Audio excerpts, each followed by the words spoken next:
La maladie ulcéreuse gastro-duodénale.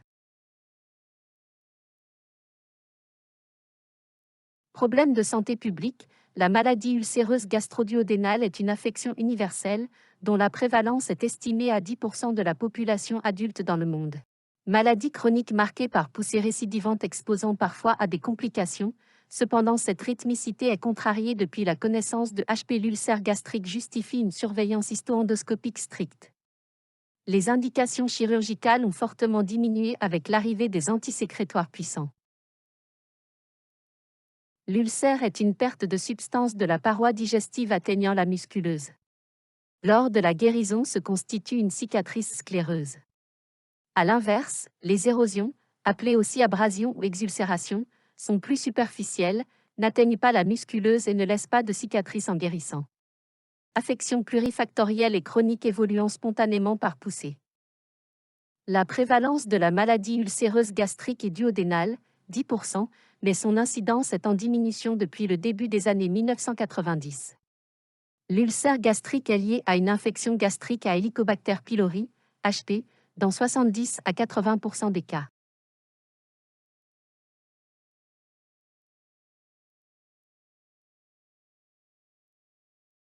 L'ulcère gastro-duodénal est dû à un déséquilibre entre les facteurs d'agression de la muqueuse, la sécrétion acide gastrique, et les facteurs protecteurs, la barrière muqueuse. Facteurs d'agression. La sécrétion acide gastrique. La cellule pariétale sécrète l'acide via la pompe H+K+AT. 20% des ulcéreux duodénaux ont une sécrétion acide basale augmentée qui peut être en rapport avec l'augmentation de la masse cellulaire pariétale. Plus de 50% des ulcéreux duodénaux ont une sécrétion acide nocturne élevée.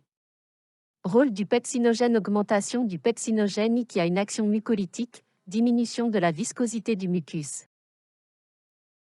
Rôle de la vidange gastrique, VG. La vitesse de vidange gastrique détermine le temps de contact entre les sécrétions gastriques acides et la muqueuse duodénale. Accélération de la vidange gastrique, charge acide duodénale élevée à l'origine des lésions duodénales. Ralentissement de la vidange gastrique, augmentation de la durée de contact du suc gastrique acide avec la muqueuse gastrique à l'origine des lésions gastriques. Rôle du monoxyde d'azote, NO, produit par les cellules de la muqueuse gastrique. Des quantités excessives de monoxyde d'azote peuvent provoquer des effets cytotoxiques. Facteurs de défense. Rôle du mucus. C'est un gel, constitué de glycoprotéines, qui forme une couche continue recouvrant l'épithélium gastro-duodénal. Rôle de la sécrétion bicarbonatée, HCO3. La sécrétion bicarbonatée gastro-duodénale joue un rôle de tampon des H+. Elle est stimulée par la distension gastrique et l'HCl. Rôle de l'épithélium de surface, les cellules épithéliales, restitution de l'intégrité de la barrière, comblement de la brèche par les cellules avoisinantes, multiplication cellulaire. Rôle du flux sanguin muqueux, la vascularisation muqueuse. Un flux sanguin muqueux suffisant égale une protection contre les lésions induites par l'acidité plus une cicatrisation en cas de lésion muqueuse par la trophicité des cellules épithéliales. Rôle des prostaglandines, PG. Elles inhibent la sécrétion gastrique acide. Stimulent la sécrétion de mucus, de HCO3. Les prostaglandines augmentent le débit sanguin muqueux et protègent la muqueuse gastrique contre les agressions par les INS et les selles biliaires.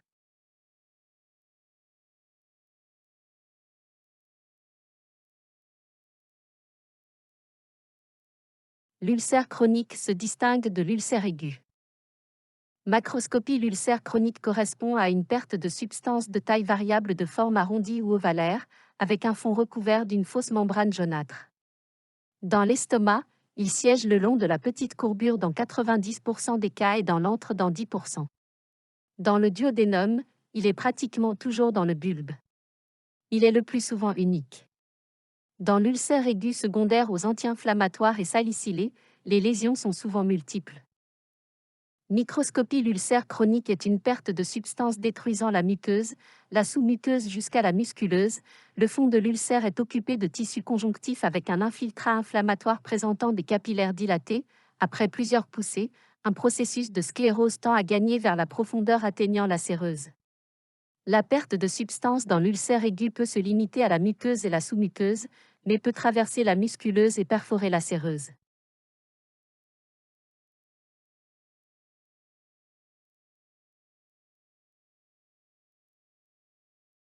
Helicobacter pylori, HP. L'HP est une bactérie spiralée, avec des flagelles, présente à la surface de la muqueuse gastrique dont la transmission est interhumaine directe. Helicobacter pylori est capable de survivre et de persister en dépit de l'acidité gastrique et d'une forte réponse immunitaire. Helicobacter pylori fragilise la paroi gastrique engendrant une gastrite responsable d'une faiblesse de la barrière muqueuse aboutissant à un ulcère.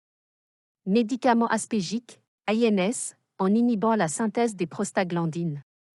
Tabac. Il augmente le risque de survenue de l'ulcère par augmentation de la sécrétion HCl et diminue la vitesse de cicatrisation des lésions. Il augmente aussi le risque de récidive et majore le risque de survenue des complications. Facteurs génétiques, antécédents familiaux, pepsinoènie augmentée, hyperfonctionnement des cellules de l'antre, fréquence élevée chez les sujets avec groupe sanguin O. Alcool, stress.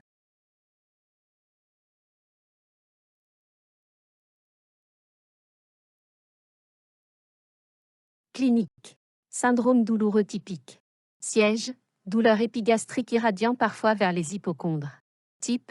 Crampes ou sensation de faim douloureuse. Rythmée par les repas. La douleur survient en post-prandial tardif, 1 à 4 heures après les repas, calmée par l'ingestion des aliments ou d'antiacides, parfois réveillant le malade la nuit. Périodique dans l'année, évoluant par poussée. La douleur peut être atypique, par son siège, pouvant orienter vers une affection biliaire, pancréatique, coronarienne ou vertébrale. Par son type, brûlure par son intensité, hyperalgique évoquant une urgence chirurgicale, par absence de périodicité dans l'année. L'examen clinique. Sensibilité épigastrique à la palpation. L'ulcère est asymptomatique dans 20% des cas et peut être révélé par la survenue d'une complication, sténose, hémorragie, perforation. Endoscopie digestive haute. Examen clé de première intention. Permet de voir la lésion, de préciser son aspect, sa taille et sa topographie. De pratiquer des biopsies et de rechercher une infection à HP. De rechercher des lésions associées. Contre-indication si suspicion de perforation. Ulcère duodénal. Perte de substance plus ou moins profonde, fond.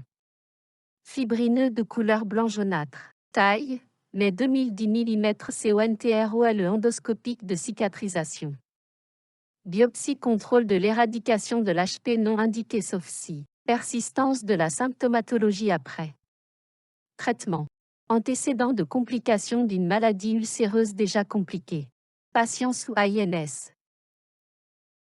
Ulcère gastrique. Bénin, régulier, rond ou ovalaire, fond blanchâtre, bord régulier, plis réguliers et muqueuse avoisinante souple. Malin, pose un diagnostic différentiel avec l'ulcère gastrique bénin de la maladie ulcéreuse gastrique. Son aspect est irrégulier, bord et fond nodulaire, les plis sont épaissis avec une orientation anarchique, la muqueuse avoisinante est infiltrée et dure. Contrôle endoscopique de cicatrisation. Biopsie plus contrôle de l'éradication de l'HP. Oui et doit être systématique en faisant 10 à 12 biopsies. Transit barité ésogastro-duodénal, TOGD, réalisé en cas de sténose montre l'ulcère sous forme d'une image d'addition, la niche.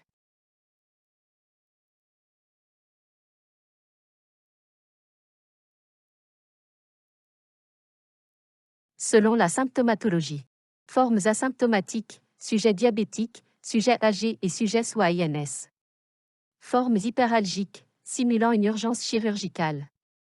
Formes atypiques, caractère de la douleur. Selon le terrain. Sujet âgé, souvent asymptomatique. Enfant, inférieur à 7 ans, souvent gastrique.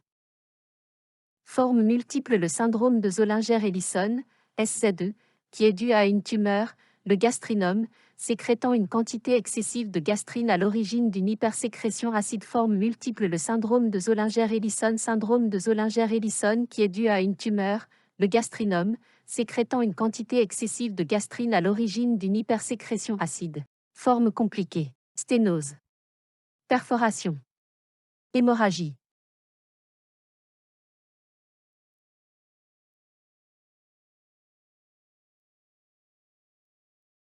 Devant une douleur épigastrique. Cause biliaire, notamment lithiasique.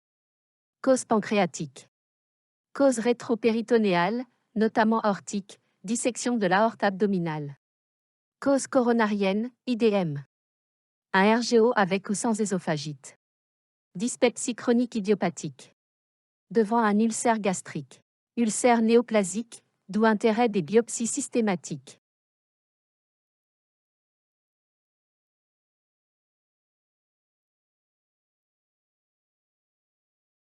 But. Soulager les symptômes. Cicatriser la lésion. Éviter les complications. Prévenir les récidives. 2. Moyen. A. Règles hygiéno-diététiques. Régime alimentaire normal et équilibré mais éviter les aliments irritant la muqueuse, épices, acides, café. Suppression du tabac, alcool. Arrêt si possible de l'aspégique et des INS. B. Antisécrétoire. IPP, inhibiteur de la pompe à protons. Il bloque l'activité de l'enzyme H+, K+, ATPase efficacité meilleure, plus efficace que les anti-H2, exp. Omeprazole.